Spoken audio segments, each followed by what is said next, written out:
Hi, welcome to the Gamesplainer. I'm Jeff the Gamesplainer and today I'm Gamesplaining Babylonia. Babylonia is a 2 to 4 player game. It's by Rainer Knizia. If you have played other Rainer games, you will have an idea of what's to be expected.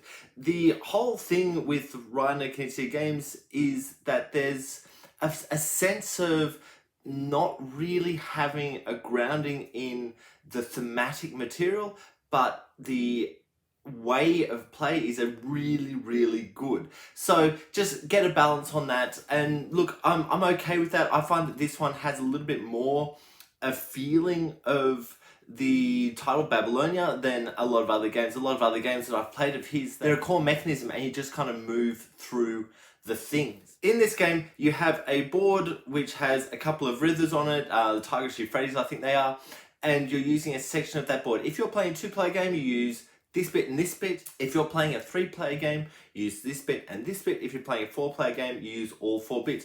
I actually think that's a really smart way to scale the game for different player counts. You don't have to do a whole bunch of that other stuff that generally comes in with the smaller scale games. So generally I'm playing a 2-player game. You don't have to do a whole bunch of stuff. You just use a portion of the board. I think that's really smart and a really wise way to look at a game like this. The whole idea of the game is that you have some cities and some country spots out on the board. You need to surround them. Once they're surrounded, everyone who has surrounded them, so I'm talking about the cities at the moment, everyone who surrounded them will get points for the tokens that are surrounding them. But each city has a different icon on it, or a couple of icons that change what each city is looking for to have around it. Now, you can not only have the hexes around the actual spot, you can expand on that. So if I've got, say, a pot, and this city's looking for pots, if I've got a pot here, and there, and there, and there, all 3 of them are going to get scored. And so you end up playing the game looking and going, okay, what can I put in that's going to get scored a couple of times, not just off this one city, but off these couple of cities. So find the spots on the board that have the same icon and going in between them and then out from that spot is a really worthwhile thing. There are a couple of other elements of the game. So there's these country spots that need to be placed, one of your tokens next to it, and then once you've got one token next to it, you can place a token on it. When you place a token on it, you get to score that. Some of them just have a score on it. They're really worthwhile going after early because someone else is potentially going to get them if you don't. Then there's the other spots that just have a picture of it looks like a blue rectangle, but what it's saying is every city that's been scored up to this point, not just yours, but everyone's, you're going to get a point for each of those cities. So the later you can wait on those spots, the more points you're potentially going to get in for them. There are also, I think they call them ziggurats, they look like kind of pyramidish things. There's a few of them around the table, and when you place a marker next to one of them, you're going to get a point for every one of those that has a marker next to it. So if you're playing a 2-player game, you have 3 of those at the table. The first one you place on, you get 1 point. Place one over here next to this one, you'll get 2 points. Place one over next to that one, you'll now get 3 points. And then every time you place next to one of those ziggurats, you're going to get 3 points. Also a good thing, you notice, and this is what I kind of see from a lot of the Rainer Knizia games, is there's just little points here and there. It's not point salad that you can just do anything, but there's little points here and there. And we haven't even hit the majority of the points. The majority of the points come from these city tokens, which are placing next to it and placing out. Because what you're going to get is the 2 points for every one of your tokens that is next to or within that opening space of each city once it gets scored. It gets scored when it's totally surrounded. The player who totally surrounds it takes that token in, and I believe they get points for every city that they personally have when they take that token in. And so taking a lot of them, the later in the game you go, the more points you're going to get for taking one of them in. So there's a huge balance on this, because at some point you have to take a single point for a city. You have to take that first one. But then getting future ones, you're going to get more and more points. So taking a lot of them is really worthwhile to do and really focus on getting. What I find is there's a huge balancing act.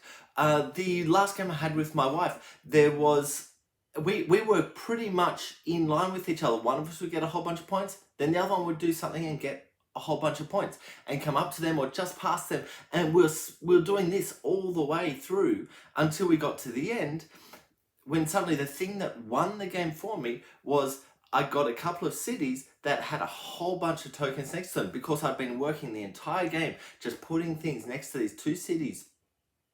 And both of those cities managed to score all of the tokens because they were the same symbol.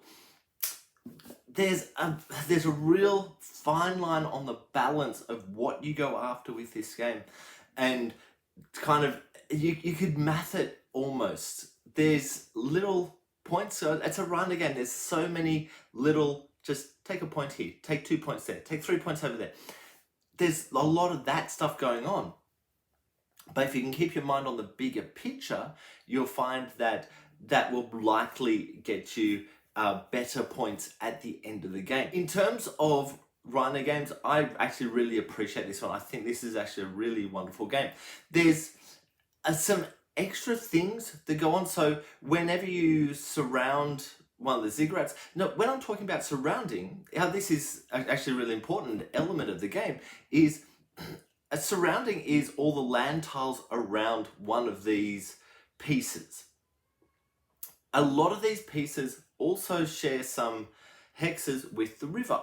You don't have to fill up the river at all, but you can place in the river. And when you place things in the river, you place them face down, so it doesn't actually matter what you're putting next to it. If you're looking for things to join together, you can join across those river spots, that's fine. But the river spots don't actually count. What they actually do count for is the number of pieces you have around a certain thing. A lot of them only have 4 spaces that are on land and then 2 that are in the river. Which means that if I have 2 around and someone else has 2, we have shared that. We've got total equal number of elements around that particular thing. Which means no one gets it. You have to have a clear, I have majority to get it. So if I have 1 in the river, I've got 3 now against the other person's 2. There's a real balance on getting enough things around there, and it's worthwhile doing that with the cities because you're getting points for every city you've got in front of you. If you've got the same number of players around a city, that city just gets removed to the box. It doesn't go into anyone's pile, and that changes how you're going to be able to score, how you're going to be able to score in future, because no one's going to get the points off that one. The ziggurats, if you have the majority, you get to take a bonus card. What those bonus cards do is it's written on the back of the rules, but some of the bonus cards will just give you like 10 points, and that's a really good thing to take right near the end of the game. Some of them will allow you to put extra guys down. Some of them allow you to get across the river without having any guys on the river. Little things like that. It's actually a worthwhile thing, depending on when you manage to surround that. And that's a really interesting thing, is the when of it, because a lot of the elements on the board are elements that you want to go after quickly and early.